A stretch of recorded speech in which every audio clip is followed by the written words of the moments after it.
네, 우리 함께 일어나셔서 이제 찬양 올려드리겠습니다.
할렐루야. 예수님께서 부활하셨습니다.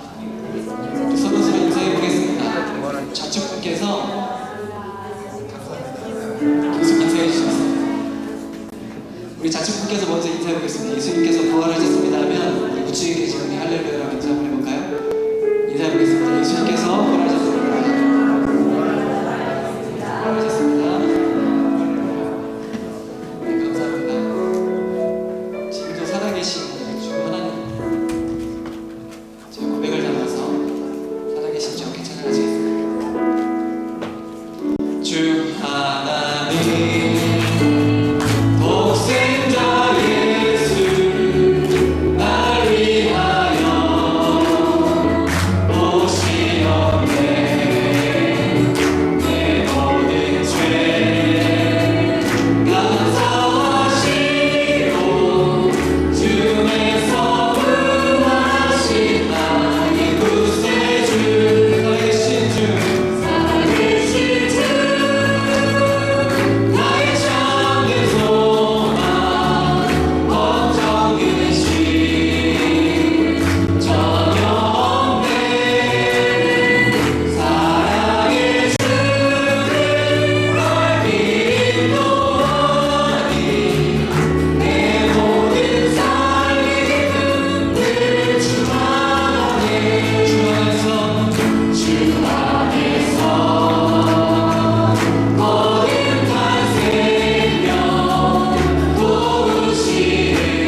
십자가에서 구원의 완성을 이루신 그 주님께 아버지 모든 경배와 찬양 올려드립니다. 아버지 굳게 닫힌 돌문을 열고 나오셨던 그 예수님을 닮아 아버지 우리 안에 굳게 닫힌 아버지 그 영혼의 돌을 우리도 열고 아버지요 갇혀있던 그 마음을 열고 이 세상 가운데 나와 주님의 살아계심과 또한 우리의 영이 살아있음을 나타낼 수 있는 우리가 되게 해달라고 이 시간 다시 주님 한번 부르며 기도하며 나아가겠습니다.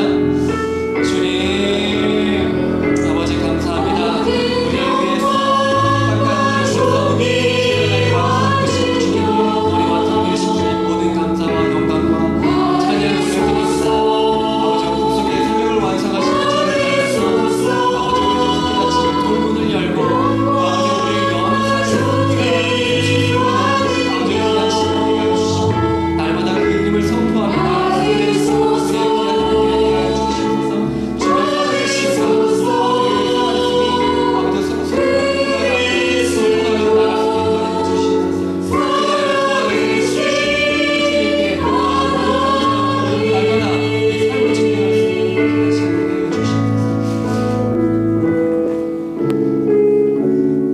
감사합니다. 아버지 하나님, 거룩한 주님의 날, 특별히 부활의 아침에 주님 앞에 나와 찬양과 영광을 주님 앞에 올려드릴 수 있도록 인도하신 아버지 하나님 감사합니다. 잠자는 자들의 첫 열매가 되어주셨던 아버지 하나님, 우리도 주님의 자녀로 주님의 제자로 이 땅 가운데 살아갈 수 있도록 인도하여 주시고 두려움과 좌절과 절망과 근심과 염려와 두려움 가운데 사로잡히지 않도록 인도하시며 날마다 하나님의 말씀을 붙들고 믿음으로 담대히 나아갈 수 있도록 은혜를 베풀어 주옵소서.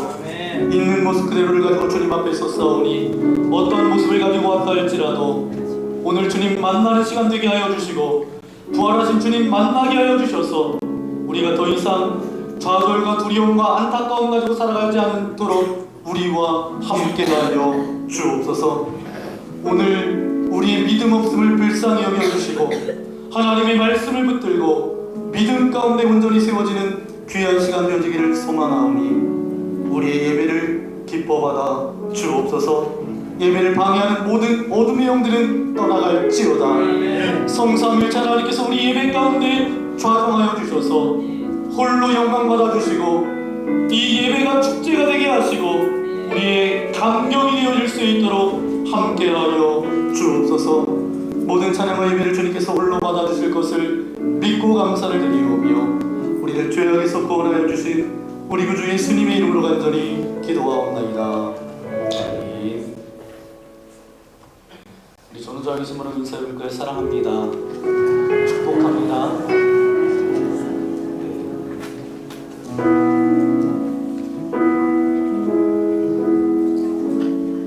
함께 우리 축복하며 찬양하겠습니다. 하나님의 사랑이 당신의 삶 가운데 가득하기를 우리 함께 손을 내밀어서 함께 축복하겠습니다.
오늘 우리에게 주신 하나님의 말씀 함께 찾아보려 합니다. 신약 성경 고린도전서 15장 1절부터 26절까지 말씀입니다.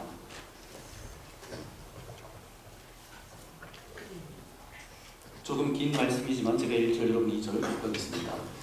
형제들아 내가 너희에게 전한 복음을 너희에게 알게 하노니 이는 너희가 받은 것이요 또 그 가운데 선 것이라. 너희가 만일 내가 전한 그에게 주고 헛되이 믿지 아니하였으면 그로 말미암아 너를 받으리라.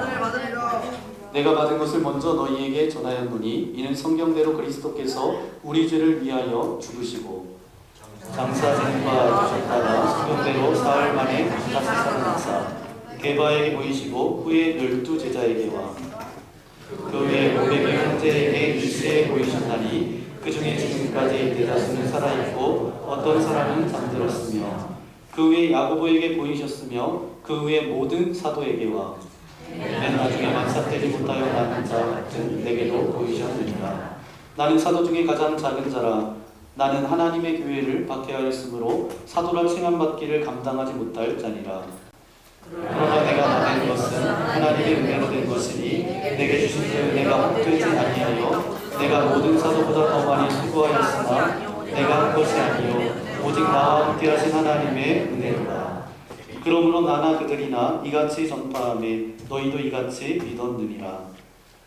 그리스도께서 죽은 자 가운데서 다시 살아나셨다 전파되었거늘 너희 중에서 어떤 사람들은 어찌하여 죽은 자 가운데서 부활이 없다 하느냐. 만일 죽은 자의 부활이 없으면 그리스도도 다시 살아나지 못하셨으리라. 그리스도께서 만일 다시 살아나지 못하셨으면 우리가 전파하는 것도 헛것이요 또 너희 믿음도 헛것이며 또 우리가 하나님의 거짓 증인으로 발견되리니 우리가 하나님이 그리스도를 다시 살리셨다고 증언하였습니다. 만일 죽은 자가 다시 살아나는 일이 없으면 하나님이 그리스도를 다시 살리지 아니하셨으리라. 만일 죽은 자가 다시 살아나는 일이 없으면 그리스도도 다시 살아나신 일이 없었을 터이요. 그리스도께서 다시 살아나신 일이 없으면 너희의 믿음도 헛되고 너희가 여전히 죄 가운데 있을 것이요. 또한 그리스도 안에서 잠자는 자도 많아였으리니 만일 그리스도 안에서 우리가 바라는 것이 다만 이 세상의 삶뿐이면 모든 사람 가운데 우리가 더욱 불쌍한 자이리라. 그러나 이제 그리스도께서 죽은 자 가운데서 다시 살아나사 잠자는 자들의 첫 열매가 되셨도다. 사망이 한 사람으로 말미암았으니 죽은 자의 부활도 한 사람으로 말미암는도다. 아담 안에서 모든 사람이 죽은 것 같이 그리스도 안에서 모든 사람이 삶을 얻으리라. 그러나 각각 자기 차례대로 되리니 먼저는 첫 열매인 그리스도요 다음에는 그가 강림하실 때에 그리스도에게 속한 자요 그 후에는 마지막이니 그가 모든 통치와 모든 권세와 능력을 멸하시고 나라를 아버지 하나님께 바치리라. 그가 모든 원수를 그 발 아래에 둘 때까지 반드시 왕노릇 하시리니 맨 나중에 멸망받을 원수는 사망이니라. 아멘. 오늘 이 부활의 아침에 고린도전서 15장 1절부터 26절까지 말씀을 가지고 부활은 복음의 심장이라는 제목으로 말씀을 나누겠습니다. 오늘 이 부활절 예배로 예배하는 여러분들 가운데 부활의 생명과 역사가 여러분의 삶 가운데, 가정 가운데 넘쳐나기를 예수님의 이름으로 간절히 축원합니다. 예수님께서 부활하셨다는 것은 단순히 우리가 신앙적으로만 받아들이는 것이 아닙니다. 이 예수님의 부활은 너무도 분명한 역사적 사실이에요. 예수님의 부활을 믿지 않는 것이 어려울 정도로 예수님의 부활에 대한 증거들이 너무나도 많습니다. 만약에 예수님이 부활하지 않으셨다라고 한다면 기독교는 그때 끝났어요. 오늘 이 부활절은 저와 여러분에게 의미가 있습니다. 이 의미를 깊이 있게 받아들이고 우리가 해야 될 것은 무엇이고 어떻게 나아가야 할지를 오늘 말씀을 통해서 함께 나눠보는 시간 되어지기를 소망합니다. 먼저는 이 부활의 소식을 알려준 천사가 4가지를 명령합니다. 마태복음 28장 6절 7절 말씀인데요. 우리 한 목소리로 함께 읽겠습니다. 시작. 와서 그가 누우셨던 것을 보라. 또 빨리 가서 그의 제자들에게 이르되 그가 죽은 자 가운데서 살아나셨고. 아멘. 여기 보니까 4가지 명령이 있습니다. 영어 성경으로 보면 좀 더 분명합니다. 빨간 글씨로 처음에는 뭐죠? come. 뭐예요? 와라, 오라. 그 다음에 빨간 글씨 see, 보라. 그 다음에 go, 가라. 그 다음에 tell, 말하라.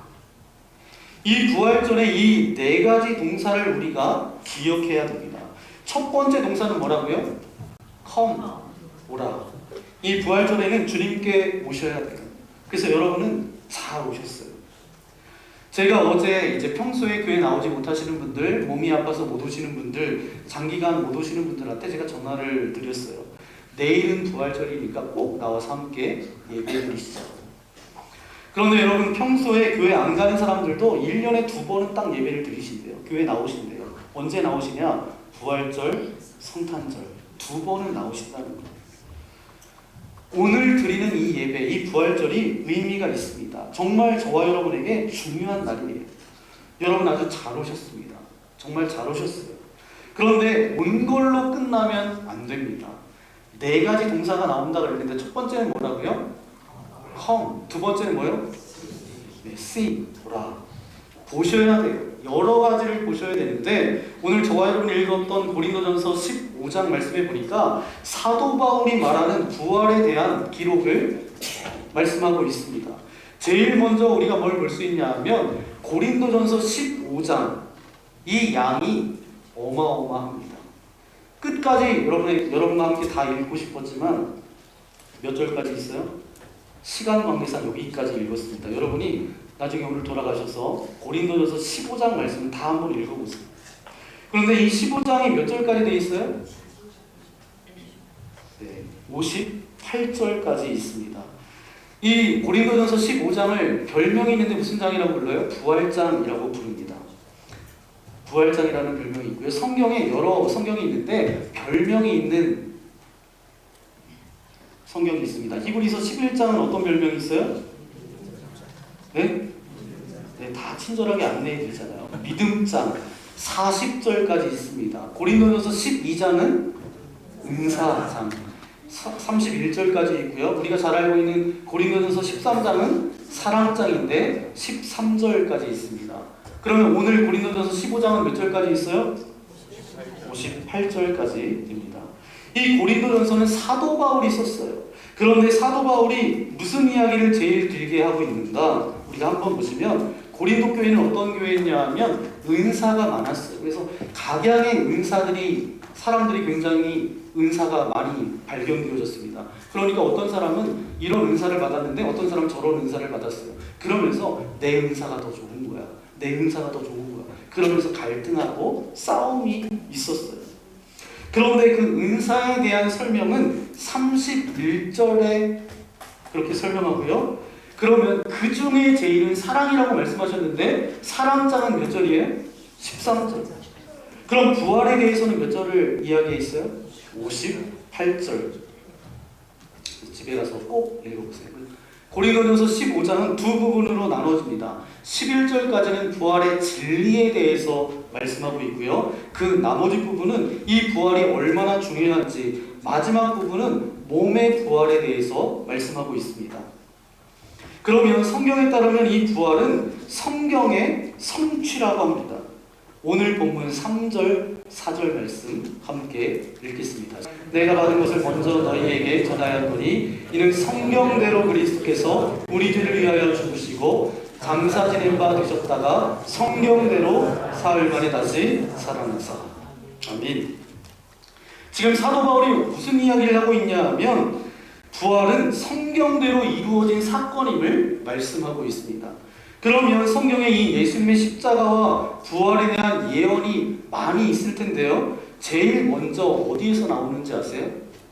예수님의 십자가와 부활에 대한 예언이 성경 어디쯤에 나올까요? 어디쯤에 나올까요? 창세기부터 나옵니다. 창세기 3장 15절 말씀인데 함께 읽겠습니다. 내가 너로 여자와 원수가 되게 하고 내 후손도 여자의 후손과 원수가 되게 하리니 여자의 후손은 내 머리를 상하게 할 것이요 너는 그의 발꿈치를 상하게 할 것이니라. 아멘. 이 말씀은 뱀에게 했던 이야기입니다. 여자와 원수가 되게 하고 너의 후손도 여자의 후손. 이게 후손들이 아니에요. 단수예요. 여자의 후손과 원수가 되게 하리니 그가 원수의 후손이 너의 머리를 상하게 할 것이고 그리고 너는 그의 발꿈치를 상하게 할 것이라는 거죠. 이게 바로 어떤 사건이에요? 십자가 사건이에요. 이것이 바로 예수님께서 십자가에서 못 박히시잖아요. 그런데 예수님께서는 사단의 머리를 상하게 할 것입니다. 사단의 권세를 이기고 부활하십니다. 할렐루야. 여기서부터 예언된 것입니다. 십자가와 부활이 갑자기 일어난 사건이 아니라 태초부터 이렇게 계획된 사건이었음을 말씀하고 계세요. 또 사도 바울은 말씀하고 있습니다. 또 많은 부활의 증인들이 있다는 거예요. 오늘 본문 5절, 6절 말씀해 보니까 게바에게도 보이고 12제자에게도 보이시고 500여 형제에게도 한 번에 보이시고 그런데 그들이 대다수는 지금 살아있대요. 굉장히 회의적이었던 야고보, 예수님의 동생이었죠. 육신의 동생이었던 야고보에게도 보였고요. 사도들에게도 보이시고 세상에 맨 나중된 자였던 예수님을 믿는 자들을 핍박했던 나 같은 자에게도 보여주셨다. 사도 바울은 그렇게 이야기하고 있습니다. 바울은 지금 무조건 부활을 믿으라고 이야기하지 않아요. 부활의 목격자들을 열거하고 있습니다. 이렇게 많은 사람들을 한번 찾아가 보라는 것입니다. 지금 바울이 고린도전서 15장을 쓰고 있는 동안에 대다수의 사람들은 살아있었어요. 그러니까 찾아가서 그들의 이야기를 한번 들어보라는 거예요. 무작정 믿으라는 것이 절대로 아닙니다. 이들에게 일어난 그런 변화를 한번 생각해 보라는 거예요. 아시다시피 예수님께서 십자가에 못 박혔을 때 제자들은 어떻게 했죠? 다 도망갔어요. 그런데 3일 뒤에 제자들이 소리치기 시작했습니다. 예수님께서 부활하셨다고. 그러면서 저들이 죽음을 두려워하지 않고 복음을 증거합니다. 복음을 전하다가 순교당한 이들이 굉장히 많아요. 알려진 것만 여러분에게 소개하면 베드로는 어때요? 로마에 가서 전도하다가 십자가에 거꾸로 달려서 죽습니다. 안드레는 X자 십자가에서, 그래서 오늘날 그 X자 십자가를 크로스 오브 세인트 앤드류라고 하는데 어떤 나라의 국기 가운데 이렇게 X자로 된 데가 있어요. 야고보는 목베임을 당해서 죽습니다. 그리고 빌립은 기둥에 매달려서 죽었어요. 다 어떻게 해요? 부활을 증거하다가. 바돌로메는 아르메니아에 가서 죽었고, 도마는 우리가 잘 알고 있는 것처럼 인도 땅까지 복음을 전하다가 그곳에서 순교했습니다. 시몬은 이집트와 유대에서 전도하다가 활에 맞아 죽었고, 유다는 페르시아에서 순교했어요. 그리고 가룟 유다가 예수님을 배반했을 때 스스로 죽었잖아요. 그 뒤에 마띠아라는 제자를 뽑았는데 에티오피아에 가서 전도하다가 순교를 당합니다. 그러면 왜 이들은 한 번뿐인 생명을 이렇게 바친 것일까요? 왜 도대체 한 번뿐인 인생인데, 아니 이들에게 도대체 무슨 이득이 있다고 저들이 굶고 추운 데서 잠을 자고 조롱을 당하고 감옥에 갇히고 대다수가 처형을 당하는데 인간적인 관점으로는 이해가 안 되는 행동들을 왜 저들이 했을까? 대답은 한 가지밖에 없습니다. 이들이 정말로 부활하신 예수 그리스도를 만났고 믿었기 때문입니다. 이 외에 어떤 것으로도 설명이 되지 않아요. 다른 설명이 가능하지가 않습니다. 여러분 생각해 보세요. 이들의 삶의 양식이 갑자기 변했어요. 여러분 유대인들이 수천 년 동안 레위기의 근거에서 동물들을 잡아서 하나님께 제사를 드렸습니다. 희생 제사를 드렸죠. 그런데 어느 날 갑자기 이분들이 주장하는 거예요. 더 이상 이런 건 필요 없다. 예수가 마지막 화목제물로 희생제물로 죽었기 때문에 우리는 더 이상 동물 제사를 안 드려도 된다. 이걸 하루아침에 바꾸는 겁니다. 이런 변화가 갑자기 있었다라는 거예요. 또 수천 년 동안 토요일을 안식일로 지켰어요. 생각해 보세요. 수천 년 동안 토요일 날 예배를 드렸던 사람들이 갑자기 하루아침에 이날보다 더 중요한 날이 있어. 예수님께서 주일에 부활하셔서 이날이 주님의 날이기 때문에 우리는 이날 예배 드려야 돼요. 여러분 이렇게 갑작스러운 변화를 한번 생각해 보세요. 그리고 유대인들은 어떤 사람들이었냐면 철저한 유일신론자들입니다. 하나님은 한 분이라고 이야기했는데 그들이 나중에 어떻게 이야기해요? 갑자기 삼위일체를 이야기하기 시작했어요. 예수님도 하나님의 아들이라고 그렇게 고백하기 시작했습니다. 청년 사울이 어땠어요? 예수님을 믿는 사람들을 잡아 죽이기 위해서 내려졌던 조서, 이 명령장을 들고 어디까지 가요? 국경을 넘어서까지 예수님을 믿는 사람들을 잡아 죽이고 핍박합니다. 그런데 그가 갑자기 바뀌어서 예수님께서 그리스도래요. 예수님께서 부활하셔서 자기의 인생을 바꾸셨대요. 이런 사람들이 한둘이 아니었다라는 거예요. 오늘날에도 마찬가지입니다.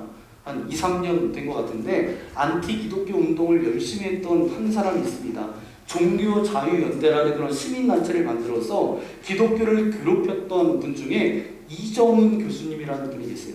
울산대학교 법학과 교수님이셨는데 이분이 회심해서 2022년도에 목사 안수를 받았습니다. 지금도 이런 일들이 벌어지고 있다는 거예요. 저는 여기서 생각나는 사람이 한 사람 있습니다. 저는 가론 유다가 생각이 났어요. 만약에 가론 유다가 자살하지 않았다라면, 아니 몇 시간만 자살을 미뤘더라면 어떻게 됐을까? 그도 부활하신 주님을 만나지 않았을까? 예수님께서는 제자들을 찾아가셨잖아요. 의심 많았던 도마도 찾아갔어요. 그럼 가론 유다도 찾아가셨겠죠. 그러면 그의 인생이 어땠을까? 부활하신 주님을 만나고 그도 부활하신 주님을 증거하다가 순교하는 제자로 그렇게 나아가지 않았을까? 이 가론 유다의 인생을 바라보면서 아쉽다. 여러분 초대교회 사도들의 설교의 주제가 뭔지 아세요? 다 부활이었어요. 오늘 본문 11절 말씀에 보니까 그러므로 나나 그들이나 이같이 이것을 전파했다는 거예요. 초대교회 사도들, 초대교회 목사님들의 설교 주제는 다 부활이었습니다. 이보다도 더 중요한 뉴스가 없었거든요. 실제로 가론 유다의 빈자리를 보충하기 위해서 제비 뽑아서 선택된 사람이 누구였다고요? 마띠아라는 제자를 나중에 세우는데 마띠아를 세운 이유에 대해서 성경은 뭐라고 이야기하냐 하면 사도행전 1장 22절입니다. 함께 읽겠습니다. 항상 우리와 함께 다니던 사람 중에 하나를 세워 우리와 더불어 예수께서 부활하심을 증거할 사람이 되게 하여야 한다. 아멘. 예수님의 부활을 증거하기 위해서 뽑았던 사람이 누구예요? 마띠아예요. 여러분 사도행전 4장에 보니까 초대교회 목사님들의 설교 주제는 다 뭐였다고요? 부활이었어요. 사도행전 4장 33절 말씀 함께 읽겠습니다. 사도들이 큰 권능으로 주 예수의 부활을 증언하니 우리가 큰 은혜를 받아. 아멘. 오늘 우리의 문제는 뭐예요? 우리의 문제이기도 하지만 저를 포함한 목회자들은 뭐냐면 부활절 설교를 부활 설교를 잘 해요, 안 해요? 안 해요. 1년에 한 번 부활절에만 합니다. 그리고 여러분들도 1년에 한 번 부활절 말씀을 들어요. 은혜를 못 받습니다. 왜요? 다 아는 이야기라서. 그런데 초대교회는 어때요? 다 부활에 대해서만 설교했고 초대교회 성도들은 부활에 대한 설교를 듣고 은혜를 받았다라는 거죠. 그런데 사실 부활이 그들에게 믿기 힘든 사건이었습니다. 가끔 이렇게 착각하는 분들이 계세요. 그때는 사람들이 옛날 사람들이니까 토테미즘, 뭘 빌고 비는 미신적인 세계관, 마술적인 세계관을 가지고 있었기 때문에 부활 같은 건 쉽게 믿을 수 있었을 거야. 그런데 지금 저와 여러분이 이 땅을 살아가는데 과학이 발달되어서 부활은 못 믿어. 이렇게 생각할 수가 있어요. 그런데 완전한 오해입니다. 부활은 그때도 믿기 어려웠어요. 제가 6가지 증거를 여러분들에게 알려드리기 원합니다. 첫 번째는 제자들의 반응을 보세요. 예수님께서 분명히 3번이나 말씀하셨거든요. 마가복음 8장 31절, 9장 31절, 10장 34절에 내가 십자가에 못 박혀 죽고 그리고 사흘 만에 살아나리라. 이렇게 3번이나 말씀하셨어요. 내가 십자가에 못 박혀 죽지만 다시 살아나리라. 너희보다 먼저 내가 갈릴리에 가 있겠다. 이게 예수님께서 하셨던 분명한 말씀이에요. 그런데 이 말을 들었던 제자들이 이 말을 들었는데 예수님께서 십자가에서 죽으시고 제자 중 그 누구도 그 예수님께서 혹시 부활하실까 하고 무덤에 가본 사람이 있었을까요? 없었을까요? 없었어요. 아무도 안 갔어요. 아무도 안 믿었다는 겁니다. 그러면 누가 갔죠? 여인들이 몇 명이 갔는데 예수님께서 부활하신다고 그래서 간 게 아니에요. 그 여인들은 왜 갔어요? 뭐하러 갔어요? 시체에 약품을 바르기 위해서 갔어요. 부활을 기대한 사람은 한 사람도 없었습니다. 두 번째, 여인들이 갔는데 빈 무덤이었어요. 무덤이 비어있어요. 그러면 여자들이 예수님께서 진짜 부활하셨나 보다. 그랬을까요? 안 그랬을까요? 안 그랬어요. 뭐라고 이야기하냐면 안식 그 첫날 일찍이 아직 어두울 때 막달라 마리아가 무덤에 왔는데 돌이 무덤에 옮겨진 것을 보고 말하되 뭐라고 말했냐면 사람들이 주님을 무덤에서 가져다가 어디 두었는지 모르겠습니다. 부활했다고 생각하는 것이 아니라 시체를 누가 가져갔는지 모르겠습니다. 울고 있을 때 천사가 나타나서 뭐라고 말해요? 살아나셨다. 그런데 천사들 앞에서 뭐라고 계속 이야기하냐면 사람들이 내 주님을 옮겨다가 어디 두었는지 알지 못합니다. 이 얘기는 뭐예요? 부활을 기대하지 않았다는 겁니다. 세 번째, 부활하셨다라는 소문을 여인들에게 이제 들어요. 그런데 제자들의 반응을 한번 보세요. 누가복음 24장 9절 말씀입니다. 함께 읽겠습니다. 무덤에서 돌아가 이 모든 것을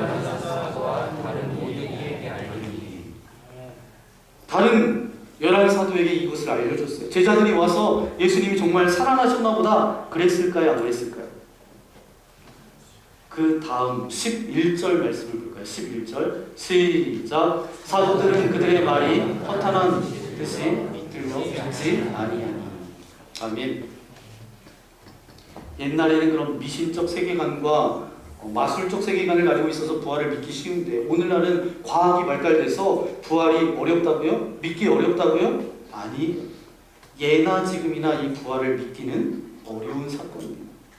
그럼 네 번째, 예수님께서 10명의 제자에게 나타나셨습니다. 그런데 그때 하필 한 명의 제자가 그 자리에 없었어요. 누구였을까요?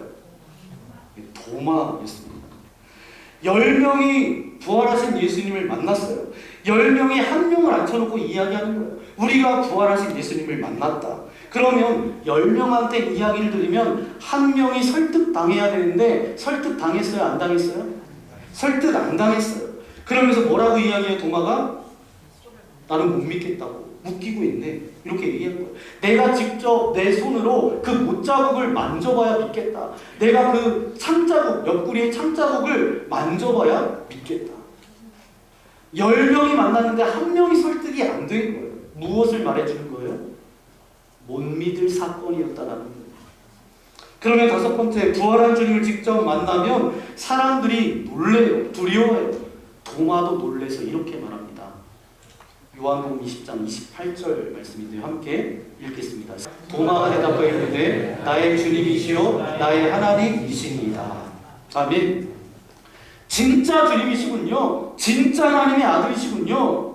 아무도 그리고 실제로 일어날 것이라고 기대하지 않았다라는 것. 그러면 여섯 번째, 심지어 만난 뒤에 시간이 좀 지나고 보니까 의심합니다. 보여주세요. 마태복음 28장 16절 말씀 함께 읽겠습니다. 열한 제자가 갈릴리에 가서 예수께서 지시하신 산에 이르러 예수를 배웠고 경배하나 아직도 의심하는 사람들이 있더라. 아멘. 예수님을 배웠고 경배하나 속으로는 아직도 의심하는 사람이 있었다고요? 없었다고요? 있었다. 여러분, 우리가 잘 생각해 보세요. 과거에는 그런 미신적인 세계관이 있어서 저들이 그냥 부활의 사건을 믿었을 거야. 지금은 눈에 보이는 것만 믿는 과학이 발달돼서 지금은 믿기가 더 지금이 어려워. 부활은 원래 믿기가 어려운 사건이에요. 그 누구에게도 죽은 자는 계속 죽어있기 때문에, 그런데 그 믿지 못했던 이들이 자기 목숨을 바쳐가면서 예수님이 부활하셨다라고 전하기 시작하는 거예요. 이제 아시겠죠? 그럼 오늘날 왜 그러면 교회가 존재하게 됐을까요? 부활이 사실이기 때문이 아니겠어요? 그 믿기 힘든 부활이 진짜로 일어나지 않았다면 절대로 교회는 존재할 수가 없어요. 예수님이 십자가에 못 박혔을 때 기독교는 끝났습니다. 그런데 교회가 탄생했어요. 교회가 왜 탄생했어요? 십자가 때문이 아니죠. 부활 때문에 교회가 탄생합니다. 할렐루야. 예수님께서 살아계실 때 주옥 같은 말씀을 많이 하셨죠. 말씀 때문에 교회가 탄생하지 않았어요. 예수님께서 많은 기적과 이적을 베푸셨어요. 그 기적과 이적 때문에 교회가 생겨난 게 아니에요. 십자가에 못 박혀 죽으셨다고 교회가 생긴 것도 아닙니다. 그분이 부활하셨기 때문에 교회가 생긴 거예요. 그래서 부활이 복음의 심장인 것입니다. 또 누군가는 그렇게 말할 수 있어요. 아니요, 목사님, 십자가가 핵심 아니냐고. 아니요, 부활이 없었다면 십자가는 의미가 없습니다. 부활은 바로 복음의 심장이에요. 그래서 오늘 사도 바울은 14절에 이렇게 말하고 있습니다. 함께 14절 말씀 읽겠습니다. 시작. 그리스도께서 만일 다시 살아나지 못하셨으면 우리가 전파하는 것도 헛것이요 또 너희 믿음도 헛것이며. 너희의 믿음이 헛거래요. 이 헛것이다, 헬라어로는 케노스라는 단어를 사용하고 있는데 텅 비어있다, 정말 헛것이다, 의미가 없다, 능력이 없다라는 뜻을 가지고 있습니다. 그러니까 부활이 빠지면 기독교는 텅 빈 종교라는 거예요. 의미가 없다는 거예요. 부활이 없다면 기독교는 아무 의미가 없습니다. 부활이 없다면 어떤 능력도 없어요. 우리의 예배도 믿음도 그냥 끝이에요. 그러나 그분이 정말 부활하셨기에 우리는 충만합니다. 의미가 있어요. 능력이 있는 줄 믿습니다. 기독교의 모든 것의 출발은 바로 부활입니다. 부활이 바로 복음의 핵심이지만 부활이 없다면 십자가는 의미가 없는 것이죠. 사도 바울도 한번 생각해 보세요. 십자가에 못 박히신 예수님을 만나기 전에 부활하신 예수님을 먼저 만났고 그 빛 아래에서 십자가 예수님도 본 것입니다. 우리가 예수님을 믿는다라고 할 때 사실은 부활을 믿는 거예요. 로마서 10장 9절에 그래서 이렇게 말씀하고 있습니다. 함께 읽겠습니다. 내가 만일 내 입으로 예수를 주로 시인하며 또 하나님께서 그를 죽인 자 가운데서 살리신 것을 내 마음에 믿으면 구원을 받으리라. 아멘. 사랑하는 성도 여러분, 예수님이 다시 부활하셨음을 믿으십니까? 아멘. 아멘. 반드시 믿으셔야 돼요. 저는 예수님께서 부활하셨음을 믿습니다. 보라, 예수님의 부활은 사망에 대한 사망 선고예요. 사도 바울은 또 놀랍게 이렇게 선언하고 있습니다. 고린도전서 15장 25절 26절 말씀인데 함께 읽겠습니다. 그가 모든 원수를 그 발 아래에 둘 때까지 반드시 왕노릇 하시리니 맨 나중에 멸망받을 원수는 사망이니라. 아멘. 여러분 오늘 끝까지 읽어보셔야 되는데 54절부터 55절까지 또 말씀 읽어볼까요? 시작. 사망을 삼키고 이기리라고 기록된 말씀이 이루어지리라. 사망아 너의 승리가 어디 있느냐? 사망아 내가 쏘는 것이 어디 있느냐? 아멘. 이어서 57절 말씀도 읽겠습니다. 우리 주 예수 그리스도로 말미암아 우리에게 승리를 주시는 하나님께 감사하니. 아멘. 왜 부활이 중요하냐? 아담과 하와가 타락할 때 인류 가운데 죄와 죽음이 들어왔어요. 그 누구도 죽음을 이긴 사람이 있어요? 없어요? 없습니다. 그런데 예수님께서는 죽음을 이기셨어요. 예수님의 죽음은 사망을 멸망시킨 사건이에요. 사망에게 사망 선고를 내리신 사건입니다. 죽음보다 강력한 존재가 있다는 거죠. 죽음이 예수님 앞에 힘을 잃어버렸어요. 그래서 우리가 예수님을 믿는 거고 예수님을 믿으라는 거예요. 우리가 기독교가 담대히 외쳐야 되는 이유, 예수님의 이름이 가장 존귀하다고 외치는 이유가 바로 뭐예요? 그분 앞에는 죽음이 힘을 잃기 때문입니다. 제자들이 왜 부활하신 주님을 진짜 만나고 나서 죽음을 두려워하지 않고 그렇게 복음을 전했는가? 그분 앞에 죽음이 힘이 없다는 것을 알았기 때문입니다. 그래서 복음의 핵심이 바로 뭐예요? 부활이라는 거예요. 이 부활절에 기억해야 될 동사가 4가지라고 여러분에게 말씀드렸어요. 첫 번째는 뭐라고요? come, 오라. 두 번째는 see, 보라. 이제 많이 보셨잖아요. 오늘 말씀을 통해서 여러분에게 알려드렸잖아요. 이제는 뭐가 남았어요? 가라, 그리고 말하라. 아멘. come and see, 와서 오라. 이제 남은 것은 뭐예요? 잘 듣고 보셨어요. 이제 끝이 아닙니다. 가서 어떻게 해야 돼요? 예수 그리스도의 부활을 말하셔야 돼요. 선포하셔야 돼요. 엠마오로 가는 두 제자가 있었습니다. 실망과 좌절 가운데 있었는데 예수님이 부활하셨다라는 얘기를 듣고 그들이 이렇게 말합니다. 누가복음 24장 33절부터 35절까지 말씀인데 함께 읽겠습니다. 시작. 곧 그때로 일어나 예루살렘에 돌아가 보니 11제자 및 그들과 함께한 자들이 모여 있어 말하기를 주께서 과연 살아나시고 시몬에게 보이셨다 하는지라. 두 사람도 길에서 된 일과 예수께서 떡을 떼심으로 자기들에게 알려주신 것을 말하더라. 아멘. 이제는 저와 여러분의 차례입니다. 와서 보고 들었으니 가서 말하는 그런 은혜가 저와 여러분들 가운데 있기를 소망합니다. 이 부활의 기쁨과 감격과 이 소식을 전하는 것은 그냥 부활절에만 예수님 부활하셨습니다, 예수님 정말 부활하셨습니다 이렇게 말하는 것이 아니라 예수님께서는 이미 사망에게 사망 선고를 내리셨어요. 예수님을 믿는 자들은 죽어도 살리고 살아서 나를 믿는 자는 영원히 죽지 않겠다라고 우리에게. 그러니까 죽음과 여러 환경 가운데 인생 가운데 두려움 가운데 계신 분들이 계십니까? 이 제자들을 보세요. 부활하신 주님을 만나고 저들이 생명을 아끼지 않고 순교하면서 부활의 기쁨을 전했던 것처럼 저와 여러분의 삶이 부활의 기쁨을 가서 증거하는 저와 여러분 되시기를 예수님의 이름으로 간절히 축원합니다. 이제는 저와 여러분이 나아가야 될 차례예요. 주님의 제자로 세상 가운데 나아가서 그 부활하신 주님을 증거하는 저와 여러분 되시기를 예수님의 이름으로 간절히 축원합니다. 함께 기도하겠습니다. 주님 감사합니다.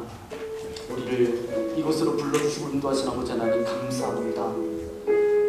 예수님께서 십자가에 죽으시고 3일 만에 다시 살아나셔서 너희보다 먼저 앞서서 갈릴리로 가겠다 제자들에게 말씀하셨지만 그 누구도 예수님의 부활을 믿었던 제자들은 없습니다. 그 옛날이나 지금이나 부활을 믿는다는 것은 굉장히 어려운 사건입니다. 하지만 부활하신 주님께서 저들을 찾아가셨을 때에 저들의 눈이 열려졌고 도마처럼 만져봐야 믿겠습니다. 그래도 그 아버지는 만지면서도 예수님을 믿고 부활하심을 믿었던 것처럼 하나님 또한 사망의 사망 선고를 내리셨던 것처럼 그때 두려움과 좌절 가운데 있었던 제자들이 나아가 부활하신 주님을 증거했던 것처럼 이제 와서 보고 깨달았으니 우리가 이제 나가서 선포하는, 말하는, 전도하는 그런 인생으로 살아갈 수 있도록 우리와 함께 해달라고 부활의 기쁨과 증인으로 살아가겠습니다. 오늘 말씀을 생각하면서 우리 주여 이름으로 함께 기도하겠습니다. 주여! 그래서 주님 감사합니다. 우리 사랑하는 주셔서 이곳으로 불러주시라 하나님 감사합니다. 부활의 기쁨과 감격이 우리 안에 넘쳐나기를 소망합니다. 아버지 하나님, 우리 가운데 두려움이 있습니까? 부활하신 그 주님을 만나고 그 제자들의 인생이 완전히 달라졌던 것처럼 수많은 증인들이 아버지 저들 가운데 있는 것처럼 아버지 하나님 그 말씀을 통해서 다시 한번 이 부활을 아버지 확신하며 확증하며 나아갈 수 있도록 인도하신 아버지 하나님 감사합니다. 이제 우리 차례입니다. 나아가서 복음을 선포하는, 부활을 선포하는 인생으로 살아갈 수 있도록 우리와 함께하여 주옵소서. 이 모든 말씀 우리 주 예수님의 이름으로 간절히 기도하옵나이다.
가서 복음을 부활을 선포하는 주님의 온전한 제자로 살아가겠습니다. 그런 고백으로 함께 찬양할 텐데요. 우리 결단의 찬양 주 하나님 독생자 예수 했는데 우리 마지막 그 후렴 부분 우리 같이 불렀던 그 부분을 같이 부르고 예배 마쳤으면 좋겠습니다. 우리 함께 다 일어나서 함께 찬양하겠습니다.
아버지 하나님, 이 부활의 아침에 주님 앞에 감사의 예배로 주님 앞에 나아갈 수 있도록 인도하신 아버지 하나님 감사합니다.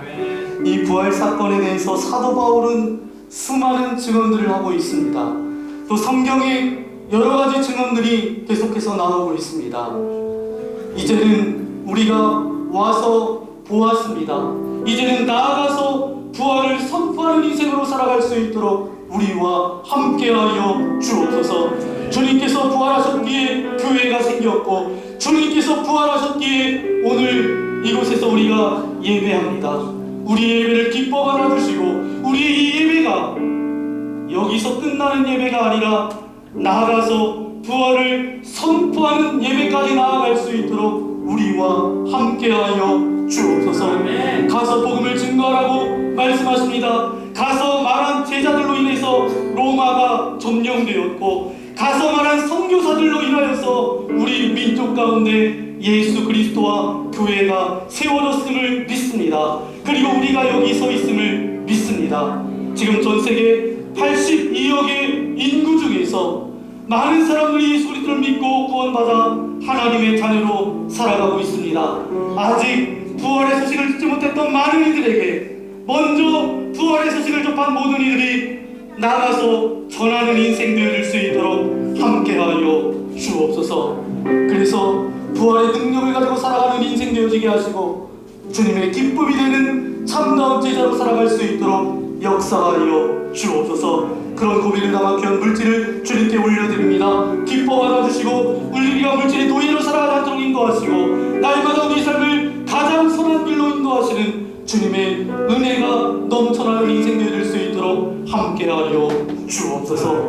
특별히 오늘 이 자리에 나올 때 근심과 염려와 두려움과 걱정과 근심과 염려와 아버지 육신의 연약함을 가지고 나왔으니까 주님의 능력 이런 소리로 안수하여 주실 때에 모든 질병은 떠나갈지어다, 모든 아픔은 사라질지어다. 제자들처럼 이제 두려움 가운데 사로잡혀 있는 인생이 아니라 부활하심을 담대히 선포하는 인생으로 살아갈 수 있도록 우리와 함께하여 주옵소서. 이제는 나는 부활이요 생명이니 나를 믿는 자는 죽어도 살겠고 말씀하신 우리 구주 예수 그리스도의 크신 은혜와 그 아들 우리에게 보내신 하나님 아버지의 극진하신 사랑하심과 성령님의 역사하심이 이제 와서 들었으니 보았으니 가서 전하기를 소원하는 사랑하는 믿음의 교우들 머리머리 위에 저들이 살아갈 하루하루의 삶 위에 이제부터 영원토록 함께하옵시기를 간절히 축원하옵나이다. 아멘.